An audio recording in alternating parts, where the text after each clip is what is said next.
So hello guys, back to my channel. So guys, আজকে তোমরা জানো আজকে কী ডে, আমাকে আর বলতে হবে না, কিন্তু তবে আমি তোমাদেরকে টাইটেলে দিয়ে দেবো আজকে কী ডে।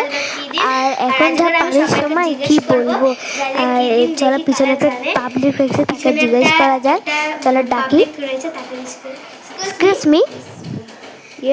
আপনার নাম আচ্ছা, তুমি কি জানো আজকে কী ডে? এখানে ভিডিও হচ্ছে। আচ্ছা বলো কী ডে। বলছি যে আজকে 13/7 মানে 13/7 তোমার সাথেই আছে, তোমার সাথেই থাকবো। গুড জব, তুমি তো জানো। আচ্ছা তুমি কি কিছু জব করো? না। আচ্ছা তুমি ঠিক আছে। আচ্ছা তোমার নামটা কি? নুসরাত পারবেন। আচ্ছা ঠিক আছে। আর তুমি সুখে থাকো, ভালো থাকো, কেন কি তুমি সবই জানো যে কিরম কি করতে হয়। Thank you. ওয়েলকাম। আর গাইস, তোমরা এরকম আরো ভিডিও পাওয়ার জন্য তোমরা আমাদেরকে কমেন্ট করো পার্ট 2 চাও, আর আমরা পার্ট 2 অনেক তাড়াতাড়ি নিয়ে আসার চেষ্টা করবো। আর এটা হলো পার্ট 1।